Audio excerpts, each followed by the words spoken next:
জানেন তো, এই ক্রাফটের কাজে আমার একটু খিদে আছে। আমার স্কুল জীবন থেকেই এটা একটা শখের জায়গা বলতে পারেন। কাঁথা স্টিচ থেকে শুরু করে যখন যেটা আমার মাথায় ভূত চাপে আমি তখন সেটা নিয়ে বসে পড়ি। আর এগুলো আমার এমনই এক ধরনের নেশা যে এগুলোর জন্য আমি খাওয়া নাওয়া সব ভুলে যাই। আমি নিজের একটা ড্রেস কিনতে গেলে, জুতো কিনতে গেলে, জুয়েলারি কিনতে গেলে 10বার চিন্তা করি যে নেব কি নেব না। কিন্তু এই ক্রাফটের মেটেরিয়াল কেনার জন্য আমি একবারও ভাবি না। যখনই মনে হয় যেটা আমি করব তখন আমি সেটা করেই ছাড়ি। তো আমি অনেক দিন ধরেই এরকম ডিজাইনার ক্যান্ডেল বানাচ্ছি। স্পন্দনের স্কুলের এক্সিবিশনেও একবার পার্টিসিপেট করেছিলাম। আমাদের সামনে আরও একটা এক্সিবিশন আছে। এবার এক্সিবিশন করতে গেলে তো অনেক আইটেম রেডি রাখতে হয়, যে কারণে এত এত ক্যান্ডেল বানিয়েছি। এবার এরকম কাঁচের আইটেমগুলো দেবার জন্য তো বক্স আছে, আবার কেউ যদি বেশি পরিমাণে নেয় তার জন্য বক্স আছে। কিন্তু একটা দুটো কেউ যদি নিতে চায় তার জন্য প্লাস্টিকের পাউচ কিছু আনা হয়েছিল, কিন্তু সেগুলো আবার সাইজে ছোট হচ্ছে। আসলে সিল প্যাকেটে ছিল, তাই প্যাকেটের সাইজগুলো বুঝতে পারিনি। তাই স্পন্দনকে বললাম পেপার দিয়ে কয়েকটা এরকম প্যাকেট বানিয়ে দিতে, একটা দুটো আইটেম দেওয়ার জন্য সুবিধে হবে। আর কাজটা ওকে করতে দিয়েছি কারণ হচ্ছে যাতে ইন্টারেস্টটাও তৈরি হয়, আর তার সঙ্গে ফোন আর টিভি থেকে কিছুটা হলেও দূরে থাকবে। তার উপরে আবার এত ইন্টারেস্ট নিয়ে কাজটা করার পেছনে একটা কারণও আছে। ওকে বলেছিলাম যে স্টলে যা বিক্রি হবে সেখান থেকে তুমিও কিছু পাবে। সেই আনন্দে ও এখন মন দিয়ে প্যাকেট বানাচ্ছে। অনেকগুলো প্যাকেট ও আমার জন্য বানিয়ে দিয়েছে। প্রথমে দুটো বানিয়ে দেখিয়ে দিয়েছিলাম যে কি করে করতে হয়, তারপরেরগুলো ও নিজের থেকে বানিয়েছে। তার উপরে আবার প্যাকেটের গায়ে এরকম করে থ্যাংক ইউ বলে লিখেও দিয়েছে। দেখতে কিন্তু বেশ ভালো লাগছে।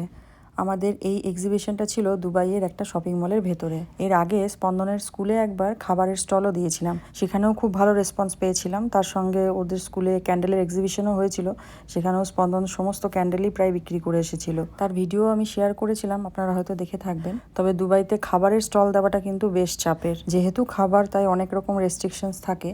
তবে এই এক্সিবিশনটা করার আগে মনের ভেতরে অনেক কিছুই প্রশ্ন চলছিল, কারণ শপিং মলের ভেতরে এক্সিবিশনটা হচ্ছে, তো শপিং মলে এমনিতেই কত ভালো ভালো ক্যান্ডেল পাওয়া যায়, তো সেই সব ছেড়ে দিয়ে কি মানুষ আমাদের স্টলে আসবে ক্যান্ডেল কিনতে? তারপর ভাবলাম সাহস করে একবার জলে নেমে দেখি না কি হয়। তো আমাদের আজকে এক্সিবিশন আছে, ক্যান্ডেল এক্সিবিশন। তো অন্যরা আলাদা আলাদা জিনিস এনেছে এক্সিবিশনের জন্য, আর আমরা ক্যান্ডেল এনেছি। তো এখানে এক্সিবিশনে অনেকে অনেক কিছুই নিয়ে এসেছেন, অনেক বিদেশি জিনিসও আছে এখানে, তবে বেশিরভাগই সব হ্যান্ডমেড। অন্যদিন যখন স্পন্দন মলে আসে তখন এদিক সেদিক, এই দোকান সেই দোকানে ঢুকে পড়ে। আজকে কিন্তু একদম স্টল থেকে যায়নি। আমি বরং মাঝে মধ্যে বলছিলাম যাও একটু এদিক ওদিক ঘুরে এসো, একভাবে বসে আছো। আসলে ওর খুব আনন্দ হয়েছে এই স্টলটার জন্য। ওই সাইডটাতেও কিন্তু একইভাবে অনেকগুলো স্টল আছে। তো সব ক্যান্ডেল আমরা টেবিলে রাখিনি একসঙ্গে, কারণ এদিক সেদিক অনেক বাচ্চারা ঘুরঘুর করছে, কখনো ধাক্কা লেগে পড়ে ভেঙে যেতে পারে। স্টকে এখনো আছে অনেক। আর সেদিনে যেহেতু মাদার্স ডে ছিল, তাই অনেক ক্যান্ডেলই বিক্রি হয়েছে আমার। এই ভদ্রলোক অনেকগুলো ক্যান্ডেল নিয়েছেন আমার থেকে। তো আমি যে ভয়টা পাচ্ছিলাম যে মলে এত এত ক্যান্ডেল থাকতে আমার ক্যান্ডেল লোকে কেন কিনতে আসবে, আমার এই ভুয়ো চিন্তা ভাবনাকে আমার সেদিনের ওই কাস্টমাররা সবাই জল ঢেলে দিয়ে গেছেন। আর তাতে আমার সাহসটাও একটু বেড়েছে বই কি। সত্যি কথা বলতে আমি এক্সপেক্ট করিনি যে প্রথম দিনেই আমার এতগুলো বিক্রি হবে। একটা দুটো করে অনেকেই নিয়ে গেছেন যাদের হয়তো আমি ভিডিও করতে পারিনি।